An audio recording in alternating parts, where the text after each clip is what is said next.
12 აპრილს უნგრეთში უმნიშვნელოვანესი საპარლამენტო არჩევნები ჩატარდება. ეს არჩევნები გადაწყვეტს არა მხოლოდ უნგრეთის განვითარების ტრაექტორიას, არამედ ევროკავშირის ბედს, უკრაინის მხარდაჭერას ევროპაში და ზოგადად ტენდენციას, რამდენად გაგრძელდება ულტრამემარჯვენე ძალების აღმოსვლა ევროპასა და მსოფლიოში.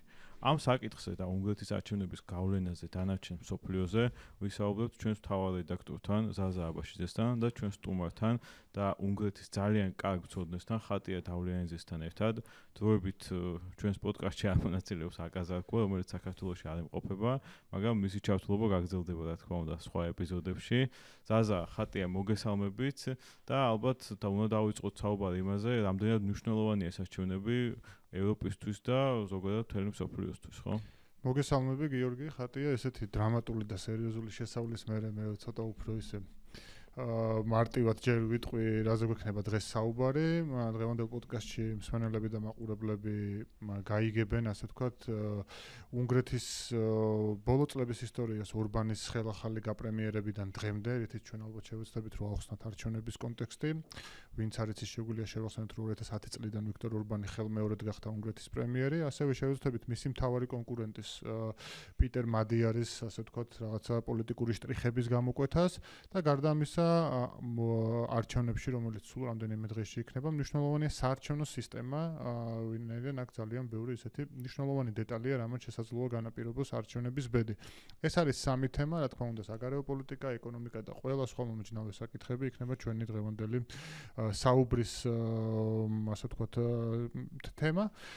აქედან გამომდინარე, მე მოხარული ვარ, რომ ხატიასთან და მეც პრინციპში სტუმარი ვარ და ვისარგებლებ ამ შესაძლებლობით დღეს ვისაუბრებთ ამ საკითხებზე და ხატიასთანაც პრინციპში შემიძლია გადავიდე ესე პირველი ნახევარ კითხვით.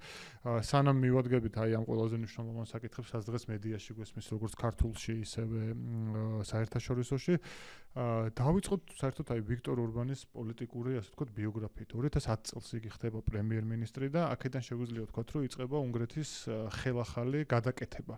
მაგრამ სანამ ამას გავუყვებით, იქამდე ალბათ სახსენებელია ისიც, რომ გასულ საუკუნეში ის უკვე იყო პრემიერ-მინისტრი და შემდგომ 8 წლის განმავლობაში ოპოზიციაში იმყოფებოდა. აი რაღაც აი ამ საწყისებიდან რომ დავიწყოთ და მე პრინციპში ჩვენ ლაპარაკში ნელ-ნელა სხვა საკითხებსაც მიუახლოვდებით, შეგვიძლია ვთქვათ.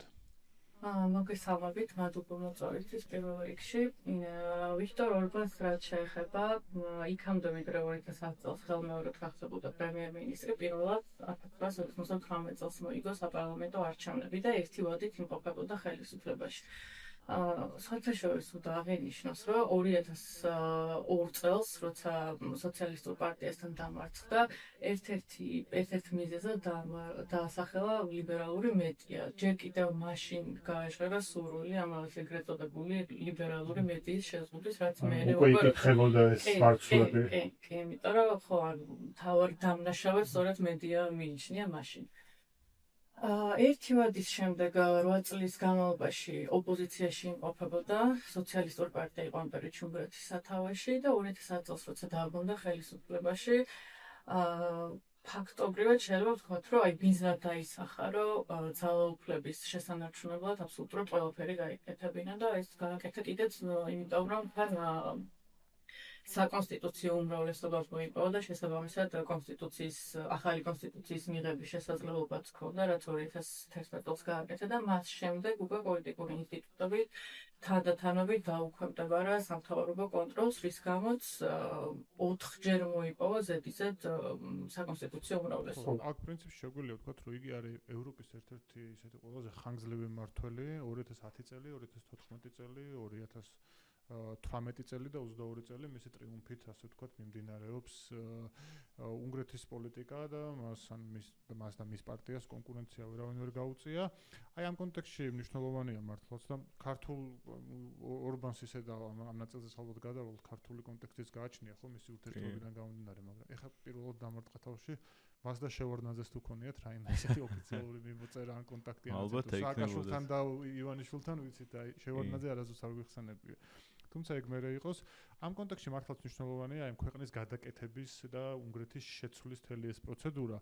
ერთ-ერთი მნიშვნელოვანი ასე ვთქვათ მარკერი ალბათ არის ეს ეროვნული კოოპერაციის სისტემა, არ ვიცი ქართულად რამდენად სწორად თარგმნა ეს პატარა ასე ვთქვათ პროკლამაცია თუ ეს განცხადება ყველა სახელმწიფო უწყებაში კედელზე კიდია უნგრეთში და პრინციპში აი აქ უკვე დეკლარირებული იყო ის სურვილები, რაც შემდგომ ურბანმა პრაქტიკაში მოიყვანა, ხო, ეს რაღაცა ღირებულებითი შეცვლა უნგრეთის, ასევე ის რომ პრინციპში აქედან იკითხება, რომ ურბანს აღარ უნდა ხელმეორედ ძალაუფლების დაკარგვა. ასევე აი ამ რაღაცა სისტემას თუ გამოვიყენოთ ისევ ამ სახელს, შეგვიძლია ვთქვათ და ეს ჩემი ვერსია, რომელიც სხვადასხვა წყაროებზე დაყრდნობით, რაც 4 ასე ვთქვათ მდგენელი გააჩნია, ეს არის პოლიტიკური, ეკონომიკური, მედია და კულტურული და ეს არის რაღაც არაოფიციალური შიდა წრე, სადაც ბევრი სხვადასხვა ტიპის და პროფილის ადამიანი იყრის, ყველაზე მდიდრები, ყველაზე გავლენიანი პოლიტიკოსები, პროპაგანდისტები და ეს კულტურის მოღვაწენი, ასე ვთქვათ, სწორედ ხედავ ხო ამ სურათს, რომ აი რაღაცნაირად დავანახოთ ჩვენს ასე ვთქვათ მსმენელებს, როგორ მიდიოდა და სადამდე მოვიდა უნგრეთი ამ შემთხვევაში. მედიას რაც შეეხება 2011 წელს მიიღო მედიის კანონი და მას შეიქმნა ამით ქართულად მეგონი მედიის საბჭო ქვია.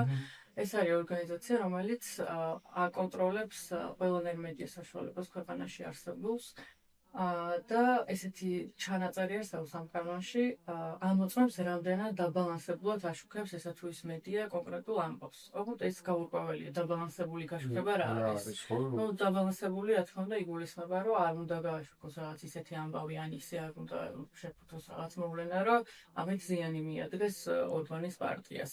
თან ამ შემთხვევაში არის ჯარიმები და ასევე შეიძლება ეს იყოს სისხლისამართლის დანაშაული, შეიძლება ამის გამო რაღაც ჟურნალისტი ან რაღაც რედაქტორი შეიძლება 3 წლის ვადით დააპატიმრო.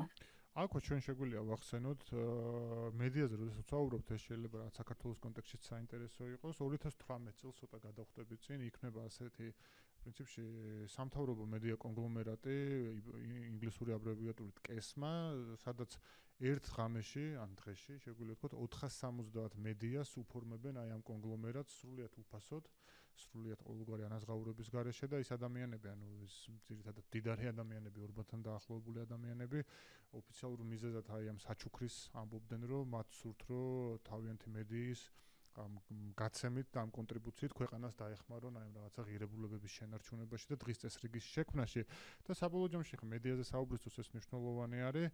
ჩვენ შეგვიძლია ვთქვათ, რომ დღევანდელ უნგრეთში აი ამ მედია კონგლომერატის სახით არსებობს ასე ვთქვათ ერთი რაღაც ცენტრალიზირებული ნიუსრუმი, რომელიც ამ დაახლოებით 500 მედიას ყოველდღე აწვდის მესიჯს.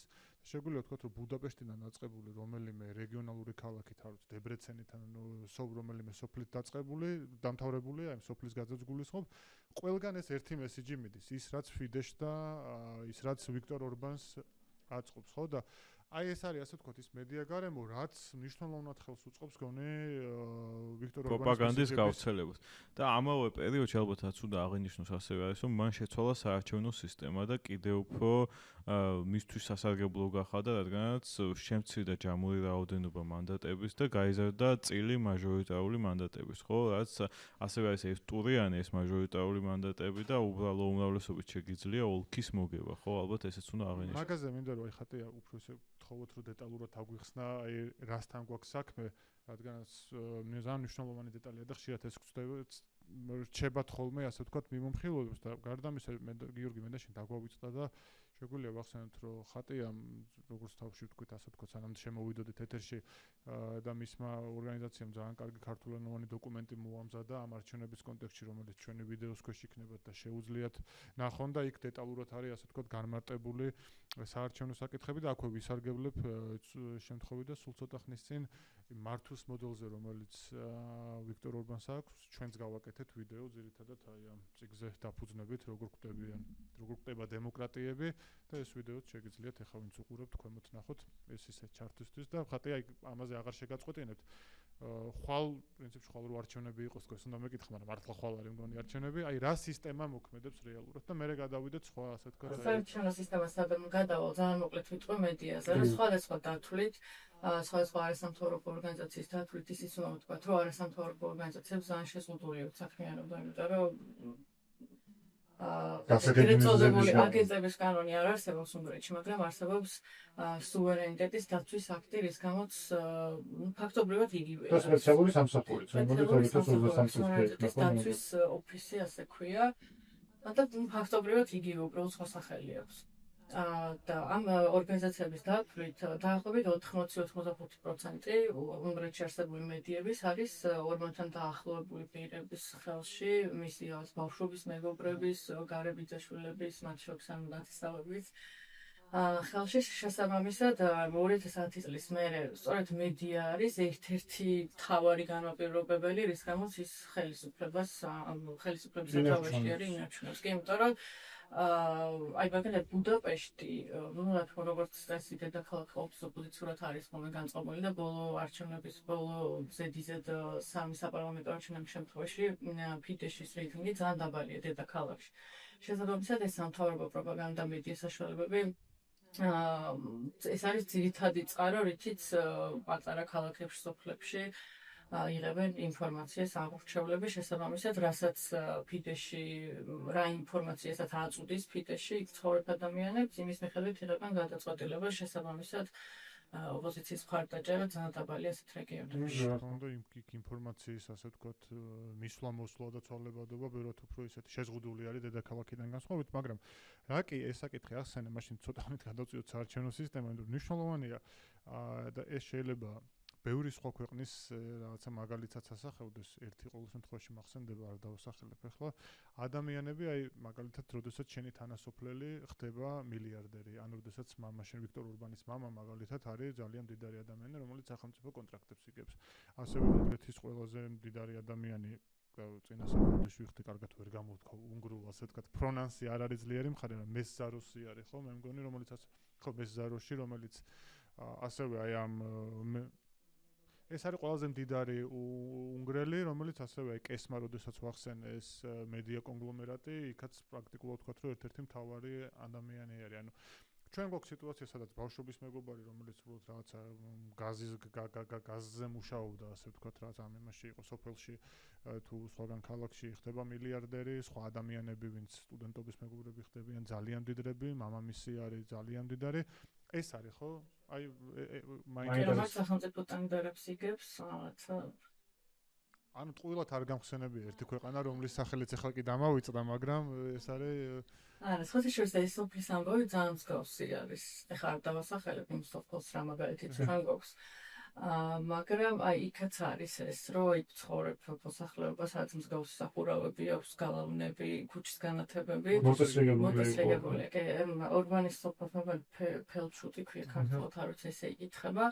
და ამ სოფელთან ახლოს არის ჰაბსბურგების ყოფილი საზაფხულო მამული, რომელიც ესე პირდაპირ გადაუფორმა მამამისს და ეს ყველა მეც სამფარულად არ გაუკეთებია. ამის გარდა კიდე უამრავ რაღაცას ფლობს მამამისი, უამრავ კომპანია. კი, და სახელმწიფო ტენდერები, პრინციპში ხა კი ბევრი პარალელი გავხსენდა და ნახევრად ვიხმუროთ რაღაცებზე, მაგრამ ეს არის ერთ-ერთი მნიშვნელოვანი დეტალი, როდესაც ჩვენ საუბრობთ ფიდეშის და ვიქტორ ურბანის მმართველობაზე, ხო, იმიტომ რომ ეს სახელმწიფო კონტრაქტები და რეალურად ეს ფული, რომელიც სხვანაირად უნდა იხარჯებოდეს, მიდის იმ ადამიანებთან, შემდგომ ვინც კონტრიბუციას უკან უკეთებს ვიქტორ ურბანს და ვინც მის ასე ვთქვათ ხელისუფლებას სახელმწიფო ბიუჯეტის ფული ევროპის კავშირის ფონდებიდან გამოყოფილი დახმარებების ძალიან დიდი ნაწილიც. რის გამოც მათ შორის მე მგონი ეს იყო ერთ-ერთი მიზეზი, რატომაც შეჩერდა ხო ეს ფული, რომელიც გაყინული არის. და ესეც კარგი საკითხია, რომელზეც მინდა გადავიდეთ, მაგრამ მე მგონი მე ვერ ხარ. ხო, საარჩევნო სისტემაზე ვთქვათ, იმიტომ რომ ძალიან მნიშვნელოვანია, ხო? საარჩევნო სისტემა შეიცვალა. პრინციპში პირველი, რაც 2010 წელს ხელისუფლებაში მოსვლის შემდეგ გააკეთა ურბანმა, ეს იყო საარჩევნო სისტემის შექმნა, იმიტომ რომ მიზნად დაისახა, რომ ძალაუფლება არასდროს არ უნდა დაეკარგა. საარჩევნო მანდატები განახევდა, იქამდე იყო დაახლოებით 400-მდე, ახლა არის 199, 106 წევრი აირჩევა ერთმანდატიანი ოლქებიდან. მაჟორიტარული სისტემით და 93 პროპორციული სიით. ანუ აი აქ ჩაგეჭრები და ძალიან რო გავამარტივოთ, ეს არის საქართველოს მაგალითზე რო გადმოვიტანოთ, მაგალითად ადამიანი აძლევს პარტიას საცხმას და პირობითად არის კასპელი და კასპში თავის მაჟორიტარსაც. ხო, დაახლოებით ესეთი სისტემა გვაქვს, რაც ჩვენც აქამდე გქონდა წარსულში. ახლო წარსულში კი ბატონო. უბრალოდ კონკრეტ შემთხვევაში არის ესეთი პრობლემა, რომ ამ არჩევნებში გამარჯვების მოსაპოვებლად მნიშვნელოვანი არის, რომ კონკრეტულმა პარტიამ უნდა მოიგოს რაც შეიძლება მეტი ერთმანდატიანი ოლქი. და ოლქს იგებს იმ შემთხვევაში, ანუ 50+1 ეს პრინციპი არის. 50%-ზე მეტი ხმა უნდა იყოს, თუნდაც ერთი ხმა იყოს ეს. ოლქის საზღვრები ისე არის გავლებული. ახლა წარმოვიდგენია, რომ თითოეულ ოლქში დაახლოებით ერთ-ერთი რაოდენობის ამორჩეველი უნდა აძლევდეს ხმას. მაგრამ აი გუშინ ვუყურებდი სხვათაშორის ამ ოლქების საზღვრებს, ერთ ოლქში შეიძლება ხმას აძლევდეს 58,000 ადამიანი. და მეორე ოლქში, აი მოგედათ პეშტში არის ესეთი მე-11 ოლქი, სადაც ხმას აძლევს დაახლოებით 120,000 ადამიანი. ან ძალიან დიდი სხვაობა არის და რაოდენობით დაახლოებით ორჯერ აღემატება. საარჩევნო კანონმდებლობაში არის ესეთი ჩანაწერი, რომ ოლქებს შორის ან მოსახლეობაში სხვაობა არ უნდა აღემატებოდეს 15%-ს. მაგრამ აი 15%-ზე კი არა, 45-50%-ზე მეტიც არის. რა ვთქვათ, რა არის ამის მიზეზი? კი. ანუ შეკრება ხდება დიდ ოლქში ოპოზიციური ამორჩევლის, ამას გულისხმობენ და სადაც ფიდეშის მეტი ამორჩეველი უფრო დაყოფილია კი, ეს მაგარი არის დაყოფილი. ჯერიმენდერინგსაც ეძახიან. კი, აი ზუსტად ეგ არის, კი. ანუ რეალურად რო ვთქვათ, არის მაგალითად რო დავყოთ ისე რაღაც ქართული პარალელი რო ავიღოთ, პირობითად ისე რო გააერთიანო, ასე ვთქვათ, უბანი რო მაგალითად, არ ვიცი, ვაკე საბურთალოს კონდეს ერთი ხმა და იქ ძალიან ბევრი ადამიანი აძლევდეს და ასევე, არ ვიცი, ხო, ან ძალიან პატარა, ასე ვთქვათ, ან არ ვიცი, ქართული თბილისთან ახლოს გეოგრაფიით მუხაწყაროს, ან არ ვიცი, რაღაცა. ან კიდევ უცნაური ის არის, რომ აი თბილისის საქართველოს მაგალითად, აი თბილისის მაგალითად რო ავიღოთ, აი მაგალითად სიტყვაზეა, აი ჩუღურეთს და ვაკე საბურთალოს მსგავსი რაოდენობა რქონის მოსახლეობის, მაგრამ მანდატების რაოდენობაში იყოს განსხვავება. ამასაც სადაც იცის, რომ ბევრი უჭერს მხარს მოსახლეობიდან, იქ იმ ბევრი მანდატი აქვს მინიჭებული ოლქს და სადაც იცის, რომ ოპოზიციური ამორჩეველი მეტი ცხოვრობს, იქ ან მოსახლეობის რაოდენობა შეიძლება მსგავსი იყოს, მაგრამ მანდატების რაოდენობა განსხვავდება. რეალურად შეიძლება რომ ძალიან ბევრმა ადამიანმა მიცეს ოპოზიციას ხმას, მაგრამ ეს ხმა აისახოს მხოლოდ ერთ მანდატში. და სადმე ვიქტორ ორბანმა რომელიღაცა რეგიონალურ ქალაქში მოიგოს 5 ხმით და ზუსტად ტოლფარდე ასე ვთქვათ რაოდენობა იყოს. აი აქედან გამომდინარე პრინციპში ამ თემას ეხებოდა, როდესაც ამბობენ და მედიაში ხშირად ვკითხულობთ ეხლა სტატიებს, რომ მადიარმა დაახლოებით 3 ან 5%-ით უნდა მოიგოს, ასე ვთქვათ, განსხვავება ამ ხელა მაინც უნდა იყოს, რომ ანეს გამარჯვება გაიფორმოს. ეს არის სწორედ მიზეზი, რომ საბოლოო ჯამში აი ამ სისტემას აჯობოს და რაღაცნაირად კი, ანუ რეალურად მართლ პარტიას ისე აქვს შექმნილი საარჩევნო სისტემა, რომ გაცილებით ნაკლები ხმა სჭირდება მოსაგებად კიდევ ოპოზიციას და იმისთვის, რომ ოპოზიცია მოიგოს, მინიმუმ 4-5%-იანი სხვაობა სჭირდება მართლ პარტიასთან შედარებით. რაც მნიშვნელოვანი გამოწვევაა. კი, ძალიან რთულია იმ პირობებში, რომ მედია ორბანის ხელში არის, სხვა რესურსები აქვს, ანუ მოგულისხმობ რაღაც ფინანსურ რესურსებს, სახელმწიფო რესურსებს, ადმინისტრაციულ რესურსს, რაც ესეც სერიოზული. და ვაშინგტონის და მოსკოვის ხაზაჭერა. რაც აქ კიდეც დამატებითი ასე ვთქვათ. პრინციპში გიორგი ორბანის ესე გავდივართ ამ ნაწილს რამე ხო არ კითხვა მოსაზრება. ერთადერთი ორბანზე რასაც დავამატებ არის ის, რომ ეხლა ჩვენ ბევრი ვისაუბრეთ შიგნით სასისტემა და რა მოდელი აქვს, მაგრამ მისი წარმატების და პოპულარობის ერთ-ერთი მიზეზი ის, რომ ამ ძალიან პატარა და ერთი შეხედვით უმნიშვნელო ქვეყნის ლიდერი გახდა საერთაშორისო ფიგურა.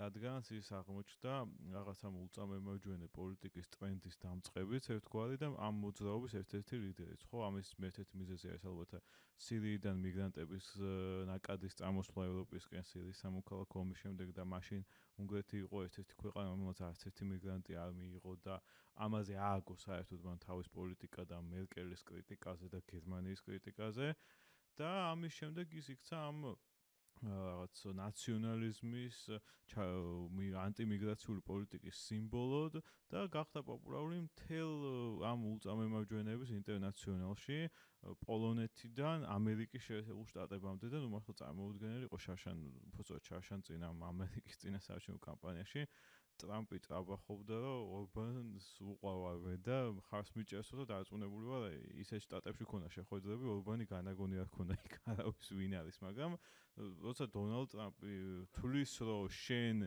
და შენი მხარდაჭერა მნიშვნელოვანია, მიუხედავად იმისა, რომ 10 მილიონიანი ქვეყნის ლიდერი ხარ და რაღაც ამერიკას არასდროს არ ქონია განსაკუთრებული ურთიერთობა უნგრეთთან, ეს უკვე ნიშნავს, რომ შენ რაღაც სერიოზულ ფიგურად იქეცი და თუმცა ის ტრენდიც მე მგონი მისი ასე ვთქვათ პრაიმი გასულია უკვე, ეს შეიძლება ითქვას, იმიტომ რომ ეს თემა დღეს აღარ არის ესეთი აქტუალური, ეხა უკვე მისი რიტორიკის და პროპაგანდის თავი საკითხი ომის და მშვიდობის თემაა და უკრაინა. კი, ამაზე გადავალთ, მაგრამ ამას გარდა პრინციპში მნიშვნელოვანია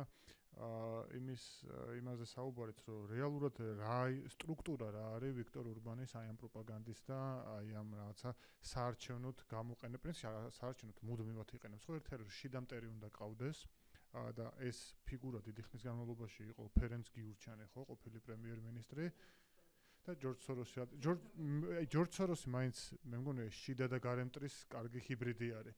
ჯორჯ სოროსი და ასევე ეს საგარეო მტერი, ხო, ერთის მხრივ გიორგი მახსენა მერკელი, რა თქმა უნდა ტრანსფორმაციას აღაზრო დაჭირდა, მაგრამ დღეს მისი თანამემამულე ურსულა ფონ დერ ლეიენი არის ის, ვინც მერკელის როლი შეიტავს. შეგვიძლია ხათე აქვს თქვა, რომ რეალურად ერთი შიდა მტერი, მეორე გარე მტერი და ასევე ეს ღირებულებითი რაღაცა ჯვაროსნული ომი, რომელიც ვიქტორ ურბანს აქვს საკუთარ მენიუში და ძალიან აქტიურად იყენებს. თან ამ კითხვაზე გიპასუხებ ძალიან მოკლედ ვიწვი. ვიქტორ ურბანის ეს პოლიტიკური ტრანსფორმაცია იყო ძალიან საინტერესო, იმიტომ რომ სულ თავიდან პოლიტიკური კარიერა როცა დაიწყო 80 წლების ბოლოს გამოჩნდა 99 წლის ჩანაწერი გექნებათ მოსმენილი იმრენადის ეს არის დაკრძალვის ცერემონიალი და იქ გამოდის სიტყვით რუსეთს ან კომუნისტურ ჯარებს მოუწოდებს ქვეყნის დატოვებისკენ და ძალიან ის არის უცნაური ადამიანი რომელიც 99 წელს რაღაცა კომუნისტური დიქტატურის დამხობისკენ მოუწოდებდა ხალხს ეხლა უცებ აღმოჩნდება რომ თურმე მისი საგარეო საქმეთა მინისტრი მუდმივად ხაზზე იმყოფება რუსეთთან და ინგლისით რაღაცა დახურული შეხვედრებიდან ინფორმაციას უზიარებს 90-იან წლებში იყო ასეთი ლიბერალი პოლიტიკოსი მე რაღაცნაირად ცოტა გაურკვეველი კონსერვატიზმისკენ გადაიხარა რაღაც ქრისტიანულ ღირებულებებზე აპელირებდა ტრადიციულ ოჯახურ ფასეულობებზე და მე ეს რაღაც გადამწყვეტი მომენტი იყო 2015 წელი მიგრანტთა კრიზისი საერთაშორისო მაშინ იყო პირველი სერიოზული დაპირისპირება ევროპის კავშირთან, როცა ეს მიგრანტების ფლოტებით გადანაწილების სისტემა არ გაიზიარა. და ამის მერე შეიძინა რაღაც ესეთი ლიდერის სახე, რომ უნგრეთის სუვერენიტეტს უფრთხილებას აზრებს იცავს ტრადიციულ უნგრულ ღირებულებებს გარეშე საფრთხეებისგან. იმ პერიოდში ეს ანგელა მერკელი იყო იცავს. ახლა სხვები არიან, მათ შორის მთავარი მტერი ახლა ზელენსკი არის და უკრაინა და ეს მტრის ხატი სჭირდება ხოლმე ყოველთვის რის გარშემო ცდილობს ამორჩევლის კონსოლიდაციას. ფაქტობრივად ეს ერთ-ერთი არჩევნები იყო 2010 წელი, როცა ესეთი მტერი არ ყავდა. უბრალოდ ხალხს მოუწოდებდა, რომ მისთვის მიეცა თმა, იმიტომ რომ დაემარცხებინა სოციალისტური პარტია. ამის მერე უკვე ყოველთვის მტრის ხატი ყავს შექმნილი იყენებს ამ კარტს ძალიან ისე. ძალიან სოციალისტური პარტია ახსენე პრინციპში ერთის ხრივ 2010 წლის ურბანის ასე ვთქვათ ეს პროგრამა განცხადებები რო ნახო ის ძალიან აქტიურად ილაშქრებს ასე ვთქვათ სოციალისტური პარტიის წინააღმდეგ, მაგრამ მეორეს ხრივ აი დროთა და ჟამთასვლის მომენტში მაგალითად ეკონომიკური პოლიტიკა მისი ძალიან ახლოს არის იმ პოლიტიკასთან, რასაც იგი აკრიტიკებდა. აი დღეს ახლა ერთ-ერთი საკითხი იყო, რომ მან რამდენიმე თვის წინ მე-14 პენსიის ინიციატივა წამოჭრა და დააწესა კიდეც. ანუ ეს ნიშნავს იმას, რომ ქვეყანაში არსებობს მე-13 პენსიაც. ლოგიკურად შესაბამისად, რა ვთქვათ, ორი სიტყვით ხო, პენსიონერები ერთ სრულ პენსიას იღებენ დამატებით, ასე ვთქვათ, მაგრამ ეს მე-13 პენსია თავის დროზე იყო სოციალისტური პარტიის ინიციატივა, რომელიც შემდგომ 2008 წლის ეკონომიკური კრიზისის მიზეზით უკან გაიტანეს, მაგრამ ვიქტორ ურბანმა ეს დააბრუნა. ამით იმის თქმა მინდა, რომ ჩვენ როდესაც მაინც აი ძველი აღქმით როდესაც წარმოვიდგენთ კონსერვატორებს, წარმოგვიდგენია მათ შორის ფისკალური კონსერვატორების, მაგრამ ურბანის შემთხვევაში ეს ასე არ არის, ხო? იმიტომ რომ გვაქვს ზედაჭერი მაგალითად დიზელის და ბენზინის ფასებზე და ასე შემდგომ. ანუ აი აქ ხედავთ თუ არა ჩვენ ხელშეწყობის პოლიტიკა რაც იყო მისი ერთ-ერთი ფუნდამენტი ოჯახურ ღირებულებებზე, როცა საუბრობდა, რომ მესამე, მეოთხე შვილზე სახელმწიფო სერიოზულ დახმარებას GDP-ს 4 თუ 5% ეხარჯება მხოლოდ ამ პროგრამებზე შობადობის ხელშეწყობის და საწყის ეტაპზე იყო რაღაც ზრდა, მაგრამ ეხლა ბოლო სტატისტიკა რაც ქვეყნდება, უკვე აი საშუალოდ 2 შვილიც არ ხავთ უნგრეთში, ანუ დაბალია შობადობა. ჩანაცვლების დონეზე დაბალი. ხო, იმიტომ ეს ხო კულტურული თან- ფაქტორებთან ამას- ამიგმული. ამას ყოველი საპარლამენტო არჩევნების წინ აკეთებს ხოლმე, აი ზეიდას ვარის დაწესება, ის 2014 წელსაც გაკეთებული 18-ში, 22-შიც, კი, და ეს პენსიების თემა მუდმივად არის, მე 14 პენსიის დამატება და რაღაცები. მე 15 მოგოთ გაჩერება. სხვა შემწეობები და შეღავათები, აი ეს ახალი არ არის, აი ამის პარალელურად უნდა იხილო წარმოვიდგინოთ იდეაში აი კაცმა რო და ერთ რაღაცას დავამატო კი და ეკონომიკური პოლიტიკის მსგავსების გარდა, რაც სოციალისტურ პარტიასთან ჰქონდა, იმ პერიოდში, როცა ოპოზიციაში იყო ორბანი, ხშირად აკრიტიკებდა ფერენც გიუჩანს რუსეთზე ენერგოდამოკიდებულების გამო. რასაც ხო, ეხლა იგივეს კი არა და უფრო უარესად აკეთებს, იმიტომ რომ მას შემდეგ, რაც 2022 წელს რუსეთი უკრაინაში შეიჭრა, მასშტაბიანი ომი დაიწყო, ევროპის სახელმწიფოებმა ეს ენერგოდამოკიდებულება რაღაცნაირად შეამცირეს, უკმა საერთოდ აღმოფხვრა ეს პრობლემა, უნგრეთმა პირიქით გაზარდა ეს თანამშრომლობა და პროცენტულადაც ადრე თუ სადღაც დაახლოებით 80%-ით იყო დამოკიდებული, ეხლა სადაც 85%-ია. კი, და ეს რუსეთთან დამოკიდებულება ზოგადად როგორ იზრდება და ახსენეს საგარეო საქმეთა მინისტრის, ასე ვთქვათ, ძალიან ისეთი როგორი მოტივირებული იყო ინფორმაციის გაზიარებაზე, სულ ცოტა ხნის წინ პოლიტიკოს ინფორმაცია იყო, რომ საერთოდ ფარული შეთანხმება არის დადებული რუსეთსა და უნგრეთს შორის.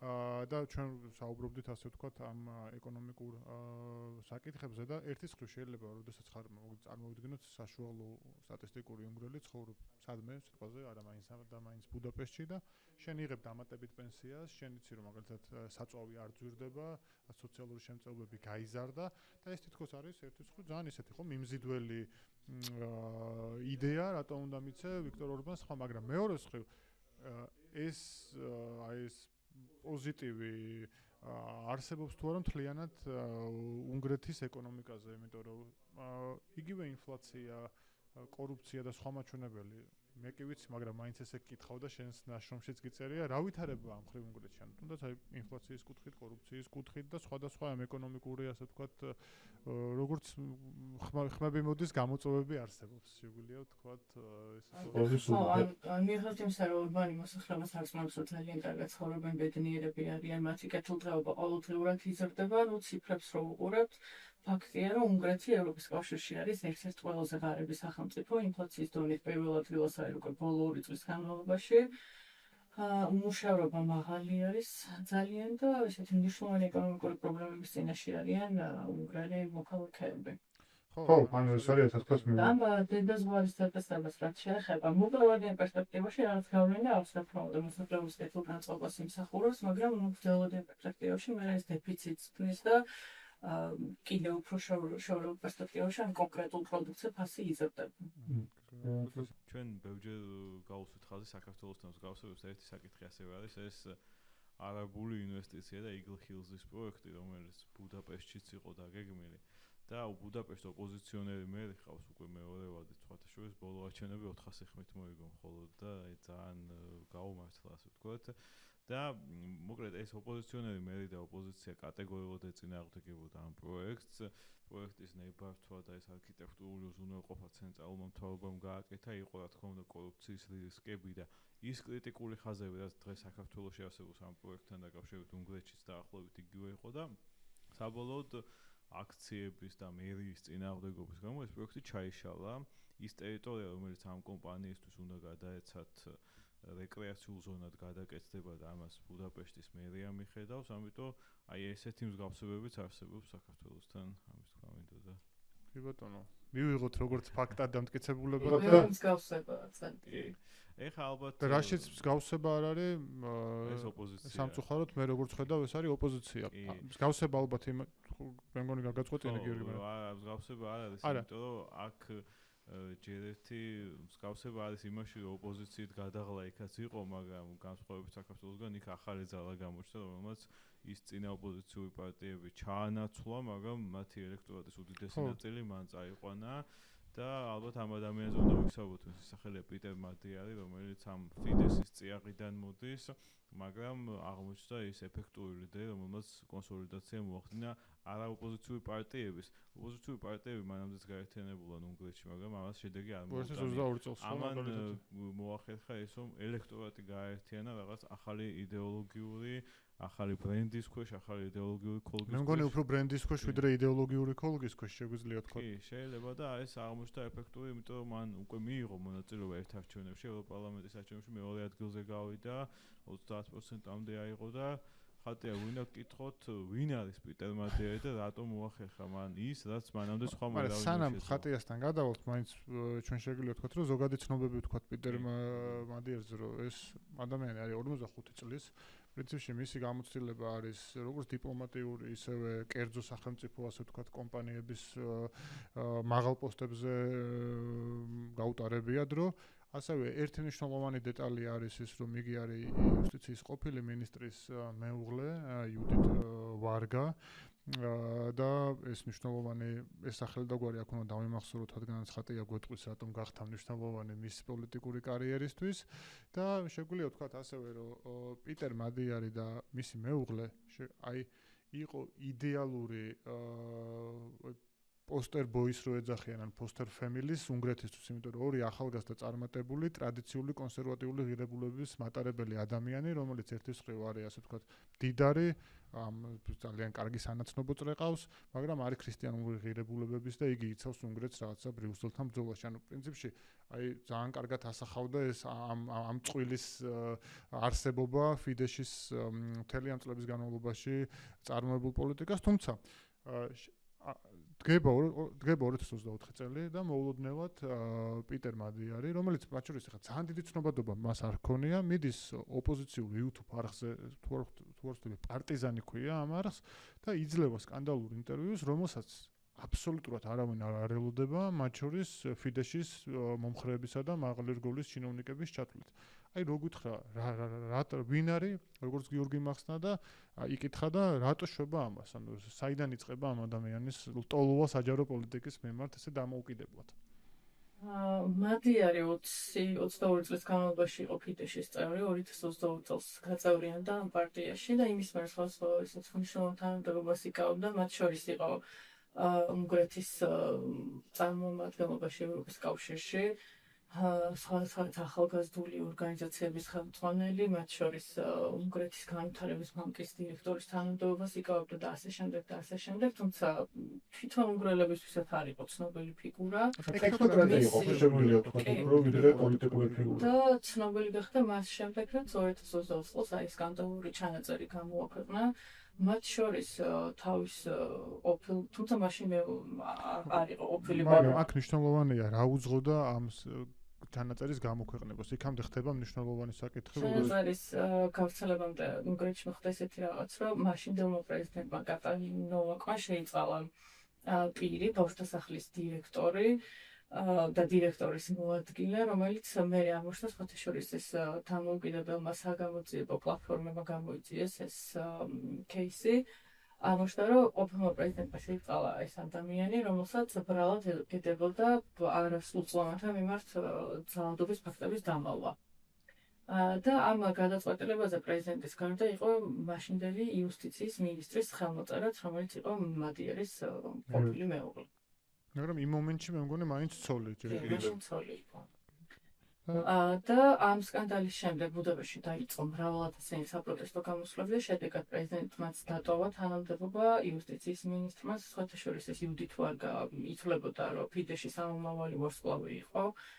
ესეთი ამბიციური პოლიტიკურ მომავალს და უკვე ქართული სიტყვა რო ვიხმაროთ, მიუხედავად იმისა, რომ რუსული არის, მათ შორის ბრიუსელში ერთ-ერთი მთავარი ბრჭყალებში გამправებელი ის იყო და იგი იყო მთავარი სპიკერი.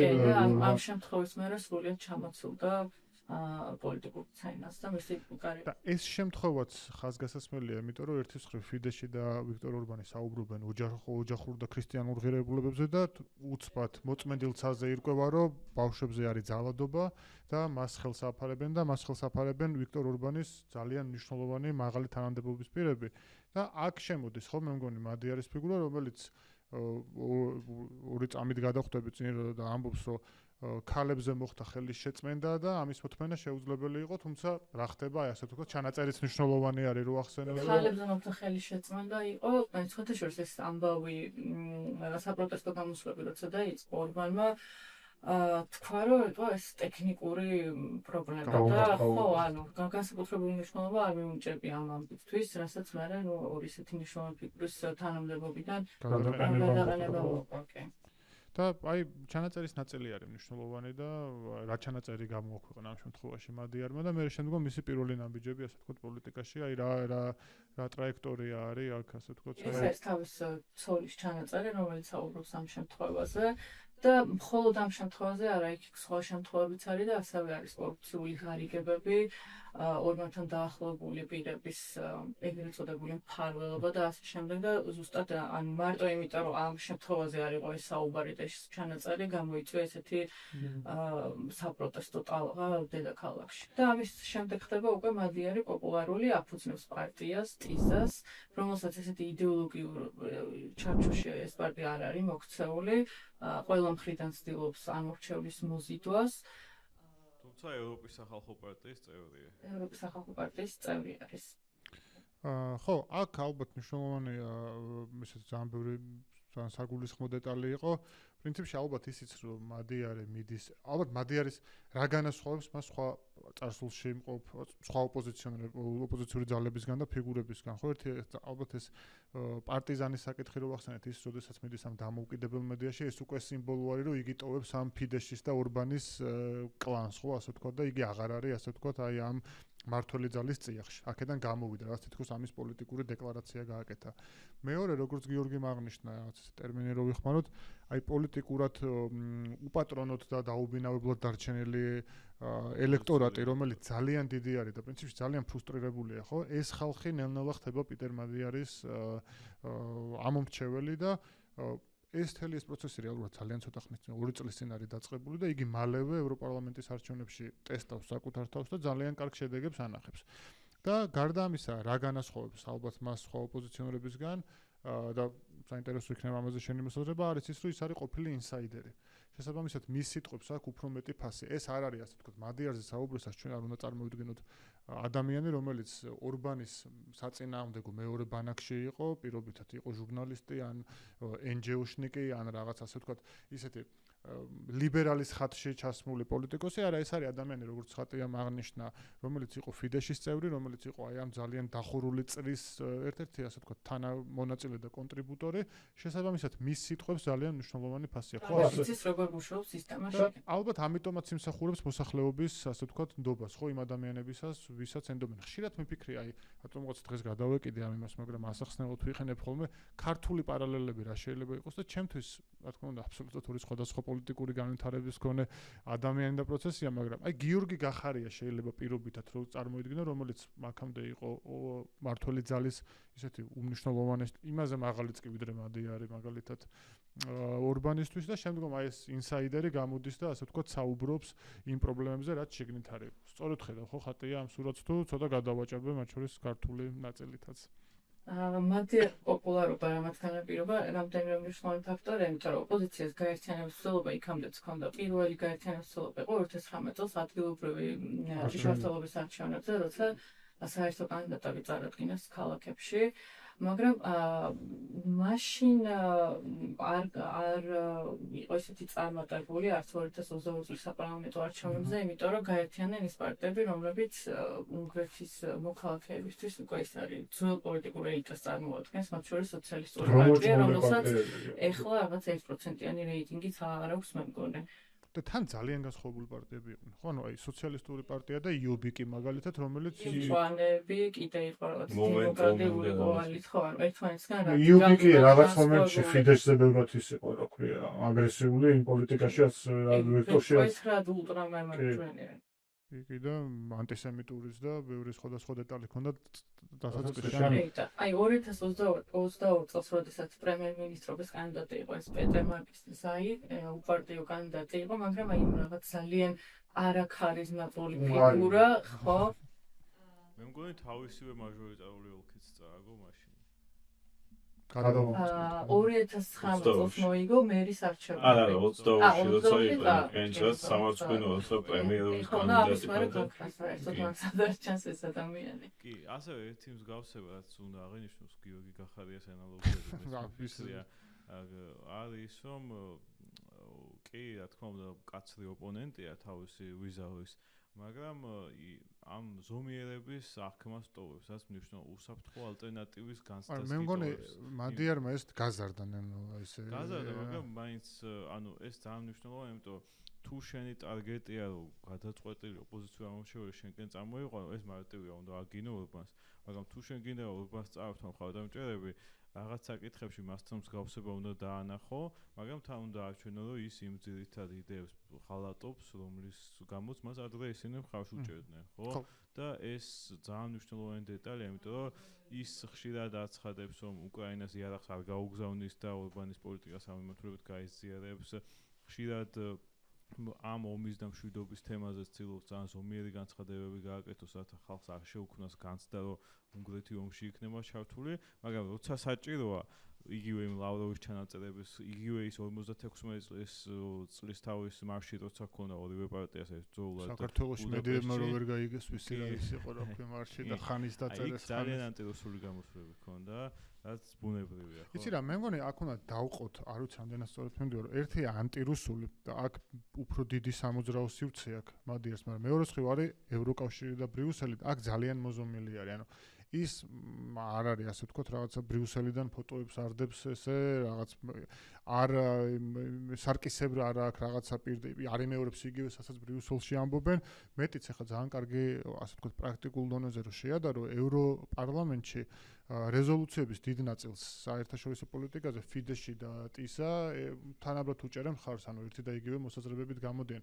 აი ეს ხო არ არის ხატი ასე ვთქვათ ის რაღაცა ფორმულა რითიც მადიარი ცდილობს რომ ეს ხალხი გადმოიყვანოს ანუ მე ყოველთვის ეს მაგალითი მომყავს რომ მადიარი თავს ასე ვთქვათ მისი პოლიტიკური რენომე რო წარმოვიდგინოთ არის ის რომ იგი არის საწყისი წლების ფიდეში სანამ ფიდეში გახდებოდა ასე ვთქვათ არალიბერალური ცრულად და ესეთი ავტორიტარულია ხო აი ბრიუსელთან მიმართებაში ძალიან მოზომელი რიტორიკა აქვს იმიტომ რომ აი კიდე თავიდან რომ ახსენო ეს პეტერ მანკიზაი რომელიც 2022 წელს დამოუკიდებელი კანდიდატი იყო და პრემიერ-მინისტრობის კანდიდატი განიხილებოდა აი იმას ქონდა ესეთი რიტორიკა რომ ბრიუსელი რასაც იტყვის ყველაფერი უნდა გავაკეთოთ და ეს არ ანუ ის ჩაჯდა პარადიგმაში რომ ჩვენ ვართ აი დაახლოებით საქართველოში რაც არის ხო აქეთ არიან პირობითად პრორუსი კორუმპირებულები და ჩვენ უჭერს ევროკავშირთან მჭიდრო თანამშრომლობას მაგრამ არ ამბობს იმას რომ ბრიუსელი რასაც იტყვის ჩვენ მზად ვართ რომ ყველაფერი გავაკეთოთ აი ეს მოსწონს ზუსტად ამით გაკეთე ასე ვთქვათ სისტემა ამბობს რომ ეხლა თავი თემა ბრიუსელთან მიმართებაში არის ის რომ გაყინული თანხები რაც არის რამდენიმე მილიარდი მილიარდამდე ავიდა ლამის ჩამში კი 20 მილიარდზე მეტი არის თავი პრიორიტეტი არის ის რომ ეს თანხები უნდა დაიბრუნოს უნგრეთმა იმისთვის რომ მოსახლეობის კეთილდღეობა გაიზარდოს თუმცა არ ამბობს რომ ხო ანუ ბრიუსელისაც იტყვის ჩვენ თანახმოვართ რომ ყველაფერი გავაკეთოთ ამას არ ამბობს მე მგონი აი შეგვიძლია ვთქვათ რომ საერთაშორისო პოლიტიკის ამ შემთხვევაში ევროკავშირთან მიმართებით რა პოლიტიკას და გამოწვევებიც არსებობს მადიარმა ეს გადმოიტანა შიდა პოლიტიკაში და ერთი დაუკავშირა კორუფციას დაუკავშირა ჩამორჩენილ ეკონომიკურ მდგომარეობას და ეს ფულის განბლოკვა ხო ეს არის გარდა ამისა კორუფციაზე იგი ამ ევროკავშირის საპროკურორო საბჭოში შესვლას და პირველი ნაბიჯი ალბათ ეს იქნება რომ რაღაცა კორუფციის წინააღმდეგ ანუ ეს არის ალბათ რითი განსხვავდება ოპოზიცია ქართული ამ შემთხვევაში რატო გადავეკიდეთ მაგრამ ქართული და მადიარი არის ის რომ ჩემი თვალთახედვით მან ეს ევროკავშირთან და საგარეო პოლიტიკასთან დაკავშირებული საკითხები აქცია ეროვნულ შიდა პოლიტიკურ საკითხებად ამით მოახერხა მოსახლეობასთან კომუნიკაცია იმიტომ რომ კორუფცია ეკონომიკური წინსვლა და ეს საკითხები არის ისაც ყველას აწუხებს და გარდა ამისა როდესაც ახლა ოდნავ უკან გადავახვიოთ როდესაც ჩვენ საუბრობთ რომ პრაქტიკულად ხო უნგრეთში მედია მთლიანად ფიდეშს ყავს ასე ვთქვათ ფიდეშის ხარეს იკავებს აქაც საინტერესოა რა შვება ხო მუდმივად ტურში არის ქვეყნის სხვადასხვა ქალაქებში დადის და ტისას ამ შემთხვევაში 20,000-ზე მეტი რეგიონალური წარმომადგენელი პატარა ტისას კუნძულებს ეძახიან. ეს ხალხი მისთვის ასე ვთქვათ კამპანიას ატარებს, გაზეთი მეაქ ამომრჩეველთა. პირველი შემთხვევა ეს ხუთაშორის უნგრეთში რომ ოპოზიციური პარტია ესეთ კამპანიას ატარებს. რეგიონებში გავიდეთ ჩვენთან. ზუსტად ხო, მე მეცინებოდა მაგაზე. სოციალურ მედიას იყენებს აქტიურად, იმიტომ რომ სახელმწიფო მედიაში არანაირ დრო არც არ ამპარიჟებს და არც თვითონ ის გავუცნოთ კიდე რუმინეთამდე ფეხით, რუმინეთის საზღვამდე ფეხით მარში რომ გააკეთა, ეგეც ძალიან მნიშვნელოვანი პიარულადაც და კარგად გამოხატავს მის პოლიტიკას. ჩერდებოდა სხვადასხვა დასახლებაში, ხალხს ხვდებოდა და ფიზიკურადაც მარტივი არ არის. ხალხისთვის გასაგებია ელაპარაკო. ესეთ პრობლემებზე ელაპარაკება, რაც ეხება განათლებას, ჯანდაცვას და რაღაცა ისეთ ტრის ხატზე და ეგზისტენციალურ საფრთხებზე არ ელაპარაკო. ხო, ანუ აი პრობლემების ლოკალიზაცია მე მგონი არის ის, ანუ ერთი არის რომ ის იყო ყოფილი ინსაიდერი და მის სიტყვას მეტი ფასი აქვს, მეორე არის რომ ეს პრობლემების ლოკალიზაცია შეძლო და აი ამ სიბრტყიდან რომ აი და თეთრი თუ შავი დასავლეთი თუ რუსეთი აქედან გამოვიდა და სხვა ასე ვთქვათ სპექტრი შეთავაზა. მის საბეგზას თავაზობს თითქოს ამოვიდა. გარდა ამისა მე ხარ რაღაც vox populus დიდად არ ვენდობი ხოლმე ამ YouTube ინტერნეტში რაც არის მათ შორის ესეთი სანდო მედიის ხრიდანაც ხო, იმიტომ რომ ან ესეთი არარეპრეზენტაციული არის, მაგრამ რეგიონში ცხოვრები ხალხი ამბობდა რომ აი ოპოზიციონერი პოლიტიკოსი პირველად ნახეთ ცხოვრებაში. ეს ხალხი აქამდე ბუდაპეშტიდან ცხვირს არ ყოფდა. შესაბამისად, ეს როგორც ხვდები, არის მნიშვნელოვანი ფაქტორი მისი და აისახება ხო, ეხლა მე უყურებდი ამ იმას, იქაც ასე ვთქვათ, თავისი ლოკალური საკითხები არის, მაგრამ აი დებრეცენი ქალაქი, სადაც არის აზიური ინვესტიციები, აქაც შეგვიძლია ვთქვათ, რომ მადი არის კონტრპოპულიზმს იყენებს და ამბობს, რომ აქ ჩინელი მუშები ჩამოყავს ურბანთან დაახლოებულ პირებს, იქ ნაწარმოები ბატარეები მდინარეებს აბსოლუტურად მაღალია თვითონ. აი რაღაც ეს გვანახებს იმ სხვადასხვა სპექტრს ასე და მე ხა ისე გამახსენთ ტისა სახელი რატო დაარქვა მან თავის პარტიას, ხო? ეს არის მდინარე, რომელიც ერთ-ერთი დიდი მდინარე, ასე ვთქვათ, რომელიც უნგრეთში და არა მხოლოდ უნგრეთში მოვედინება და თითქოს რაღაც ახალი პოლიტიკური შენაკადის და ამ რაღაცა ახალი პოლიტიკური სიტყვის ანალოგიად შეგვიძლია მოიაზრა მან ეს რაღაც, ანუ მისი ეს დამოკიდებულება, რომ არანაირი კოალიცია ყოფილ ოპოზიციონერებთან, თუმცა მათი ამომრჩევლები მას ჭირდება, რა თქმა უნდა, და აი აბსოლუტურად სეპარაციულად ცალკე პოლიტიკის წარმოება. განაცხადა, რომ არცერთ პოლიტიკურ პარტიასთან არ აპირებდა თანამშრომლობას. და აქ რა ქნეს იმ პოლიტიკოსებმა, ვინც რამდენი ხანია ასე ვთქვათ პოლიტიკაში არიან, ანუ მათ დაუთმეს გზა თუ სხვა პოლიტიკურ პარტიებს ესე ღია არ დაუფიქსირებიათ საკუთარი პოზიცია. სხვა ბევრი გზაა დარჩათ. ხო, ნუ ეხლა გამოკითხავს, რასაც უყურებთ, ჩანს რომ მხოლოდ სამი პარტია გადალახავს ამ პროცენტია. მაგაზე მინდოდა მეკითხა და ეხლა უშუალოდ პრინციპში ბევრი როცა აღარ დაგვრჩა, გადავიდეთ აი ამ არჩევნებზე, რომელიც ძალიან მალე იქნება. ჩვენ შეგვიძლია ვთქვათ, რომ ერთი არის რატო ვატრიალებ ამ ფურცელს აქეთ-იქით. ხატია, შენ შეეხე ამ თემას და რადგანაც უკვე არჩევნებისკენ მივდივართ, პრინციპში აქ გვაქვს ფიდეში, ეს არის ვიქტორ ორბანის პარტია, ტიზა, რომელიც პიტერ მადიარის პარტია არის და სხვა აი რა ხდება სპექტრზე. ერთი არის ჩვენი სამშობლოს მოძრაობა, ხო? იუბიკის ყოფილმა წევრებმა შექმნეს 2018 წელს ულტრამემარჯვენე პოლიტიკური ლასლო ტოროცკაი, თუ სწორედ ვამბობ ამასაც, რომელიც შეგვიძლია ვთქვათ, რომ კიდე უფრო ღრმად და შორს არის ვიდრე ფიდეში, ხო? ეს არის ნამდვილი ულტრამემარჯვენე ანტიევროკავშირული პარტია. კი, მხარს უჭერს რეფერენდუმის ჩატარებას უნგრეთის მიერ ევროპის კავშირის დატოვებას. როგორ იქნება ჰუნგსიტი თუ ჰანგსიტი და კიდე ერთი პარტია, რომელიც ახლოს არის, მე მგონი, ამას ჩემთვის მე ამ პარტიას მივცემდი ხმას, ისე ცოტა ისეთ ნაკლებად დრამატული არჩევნები იყოს, უნგრული ორკუდიანი ძაღლის პარტია, ხო, ესე არის ქართოთ, რომელიც არის სატირული პარტია და სადღაც 5%-მდე თამაშობს, 3-დან 5-ში. კიდე უფრო დაბალი. ეს ხალხი ვინაა? ანუ ესენი არის სატირული მიმართულების პარტიები ევროპაში არსებობს. ან გერმანიაში არის კიდე ესე ქვია ასეთი ცნობილი პარტია, რომლებიც შეგვიძლია ვთქვათ, რომ ერთის მხრივ რაღაცა დაპირებები არის ძალიან საინტერესო პირდაპირ მოსახლეობას სამუდამო სიცოცხლეს, ცაში ორ მზეს, უფასო ლუდს, მაგრამ ამ ყველაფერში არის გაზავებული აქტივიზმი, რომ მაგალითად გზების გაკეთება, რაღაც ინფრასტრუქტურული პროექტების მოწესრიგება, ადამიანებისთვის რაღაც პოპულისტური მესიჯ ბოქსებს და რაღაც კონკრეტული პრობლემის გადაჭრის გზები. ნუ ეხლა უფასო სიცოცხლეს კი არა და უვადო სიცოცხლეს როცა აკპირდებიან, რა თქმა უნდა, მოლოდინიც ასეთია, მაგრამ შეგვიძლია ვთქვათ, რომ მაინც ესე დიდი სია რო გავაკეთოთ, ეს 4 პარტიაა, ხო, რომელიც ალბათ უფრო სამი. მე ჩემი ის ვერ შემოვიტანე.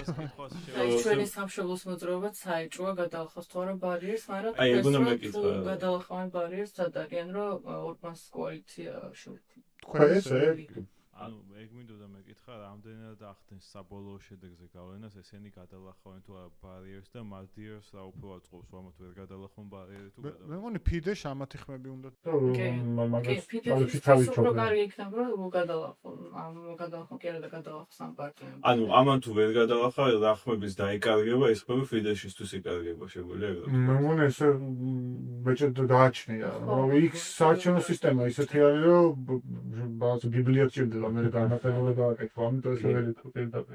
მაგრამ და ბოლოსკენ მივდივართ, აი მოდი გავყვეთ ამ exit poll-ებს, ასე ვთქვათ, თუ აზრის გამოკითხვებს, იგებს მადიარი სიტყვაზე, მაგრამ ვერ იგებს სუპერ უმრავლესობით. ამ შემთხვევაში რა ხდება? ანუ აი და აქ შეგვიძლია საერთოდ ამ ნაწილს დავარქოთ უნგრული deep state-ი.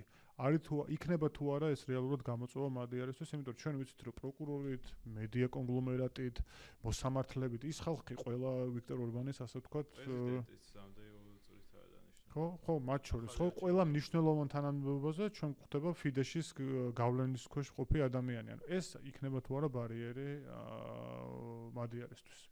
ბოლო პერიოდის გამოკითხებით 20%, ზოგან 20%-ზე მეტი არის ხოლმე, მაგრამ ეს რო იყოს ლიბერალური დემოკრატია, დარწმუნებულები ვიქნებოდით, რომ აუცილებლად მოიგებდა საკონსტიტუციო უმრავლესობას, მაგრამ უბრალოდ შემთხვევაში დიდი შანსი აქვს ამ პარტიას რომ მოიგოს, მაგრამ დარწმუნებულები ვერ ვიქნებით და ამიტომ რამდენიმე შესაძლო სცენარი არსებობს. ნუ ერთი კარგ შემთხვევაში არის რომ მოიგოს მადიერმა საკონსტიტუციო უმრავლესობა და ამ შემთხვევაში შესაძლებლობა იქნება შეცვალოს კონსტიტუცია და თავისი იმ ადამიანებით აკომპლექტოს სხვადასხვა პოლიტიკური ინსტიტუტი, ვინც ლიბერალურ ღირებულებებს იზიარებს.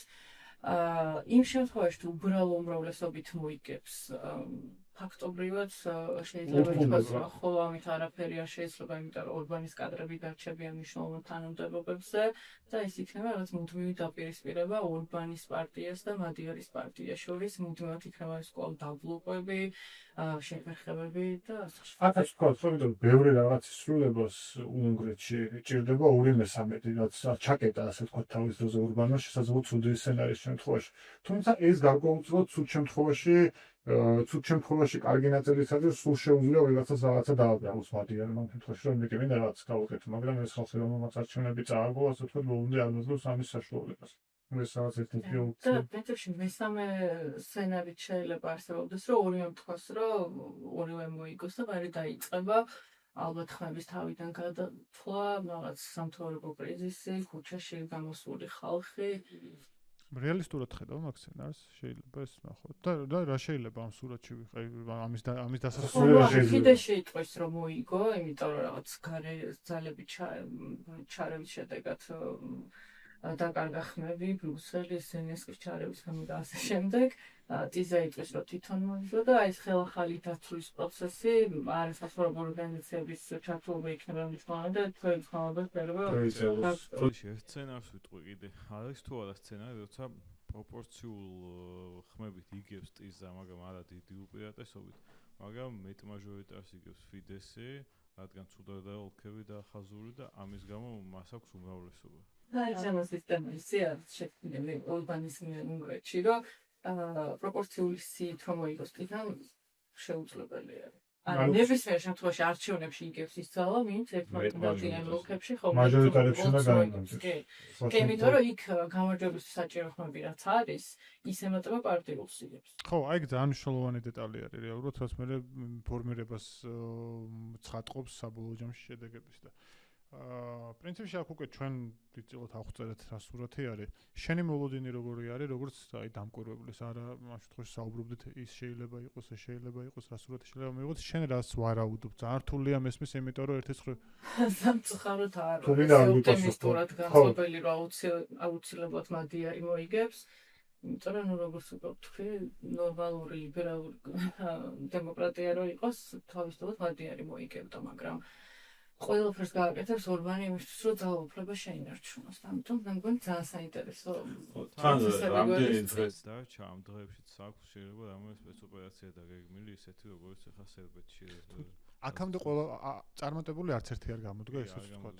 და სერბეთის ხელისუფლების რეაქცია იყო უცნაური, რომელმაც ეგრევე უარყო ორბანის ვერსია, რომ თითქოს უკრაინელების ჩართულობა ენერგოობიექტზე თავდასხმა თვალიც გადავაკო. მაგრამ კარგი სტარტაპი მაინც აი სერბულ სოფელში რო ჩავიდა ორბანი. ჯართან ერთად. ნუ ეგ ეხლა არ ეშლება, მაგრამ ხანახან გონია რომ არ შეიძლება გარეთვალისთვის არის. აი ეს თავის ოჯახის წევრებს რო ურეკავდა ზელენსკის ჩემი აზრით არც ესე კარგი განხადების შემდეგ ხა ენა გაიქცა იქ აშკარად ზელენსკის, მაგრამ აი უკვე რაღაც აი ზედმეტი ოვერდოზი იყო ასე ვთქვათ მე განხადების მე ძალიან ისეთი ხისტი განცხადება გააკეთა მადიერმა და მისი რეიტინგი დაუნიშნულად გაიზარდა. კაია მაგ დეტალის თქვა, იმიტომ რომ რეალურად ეგ არის ხო განსხვავება აი აქამდელ პარადიგმაში რაც იყო რა, რომ პრინციპში მადიერმა არა ის ხმა გამოსა რისი გაგონებაც უნდათ ამ შემთხვევაში მერყევ ყოფილ ან ჯერ კიდევ მოქმედ ორბანის მომხრეებს. და ასევე მე ვფიქრობ, რომ შენ არ გაქვს წარმოდგენა, რომ მადიარი თუ კი გახდება პრემიერ-მინისტრი, ყველაფერი 180 გრადუსით შეიცვლება. ანუ და რაღაცა უცბად საჰარის უდაბნო 64-ად გადაიქცევა ამ სცენარს შენარჩუნები როგორც სამწუხაროდ Facebook მომხმარებლობის დიდი ნაწილი როგორც დედაკლუბად. მადიარი დონალდ ტუსკი არ არის.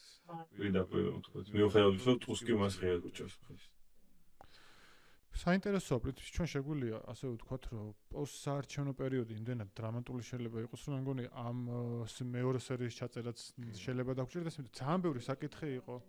დღე არის ძაჭირე და საინტერესოა შეიძლება მოკლედ. ასევე რაღაც ჯუფია გადაუწყვეტელი, რომელიც კვლევებში არ ჩანს. ამ გადაუწყვეტელმა ხალხმა დაგღალა სამყაროში. მაგრამ ფაქტია, რომ მათ საბოლოო გადაწყვეტილებასთან საერთოდ წავლენ თუ არა ისინი არჩევნებზე დიდი როლი ექნება საბოლოო შედეგს. კი და ზოგადად აი ეხლა სიმართლე რომ ვთქვათ, ბევრად ალბათ კიდე ერთი სამჯერ მეტი დრო მარტო ამ урბანის მთავრობის დეკონსტრუქციას დაჭირდებოდა, იქ ბევრი საინტერესო პიროვნება იყო რა, ანატალ როგანი, რომელიც მე როგორც ერთ-ერთი მთავარი ასე ვთქვათ, მარც თუ ისე კეთილი პერსონაჟი ამ სისტემაში და კიდევ ბევრი სხვა რაც კარგად გვანახებს ასე ვთქვათ იმ გარემოს, პოლიტიკურ გარემოს, რაც უნგრეთში არის, თუმცა როგორც უკვე ვთქვით, შეგვიძლია ეს რაღაცა შემდგომი განვითარების მიხედვით ვფიქრობ, რომ ერთი ნაწილი კიდე ხატიასთან ერთად თუ კი იგი კვლავ იქნება ჩვენი სტუმარი, სიამოვნებით შეგვიძლია გავაკეთოთ და არ ვიცი, დასასრულს შეგვიძლია ორი სიტყვით ქართულ კონტექსტზეც ვიქტორ ორბანი და საქართველოს ზოგადად ეს რა თავი არის, ბონუს თავად შეგვიძლია ვთქვათ, იმიტომ რომ მე ხა ბევრს აღარ იმას ვიზავ, რა ქვია, ბევრ დეტალს არ მოვყვე, მაგრამ მე თვითონ ვარ იმ ჩემი რაღაცა მედია საქმიანობიდან გამომდინარე შეხვედრაზე ნამყოფი, სადაც ვიქტორ ორბანი და საქართველოს მესამე პრეზიდენტი ერთად საკმაოდ ისე, რა ქვია, გემრიელად მიირთმევდნენ სადილს და სხვადასხვა პოლიტიკურ თემებზე საუბრობდნენ 2012 წელს და მაშინ პრინციპში ძალიან ბევრი დასავლელი ლიდერი არ იყო სააკაშვილის მოკავშირე და ის იშვიათი ვინც მას ხარს უჭერდა იყო ვიქტორ ორბანი. დღეს გვაქვს 180 გრადუსით შეცვლილი სიტუაცია. მე მგონი ეს ორბანის ის არის ხასიათი, რომ ყველასთან შეუძლია რაღაცნაირად ურთიერთობის დალაგება და ყველასთან კარგი ურთიერთობა აქვს.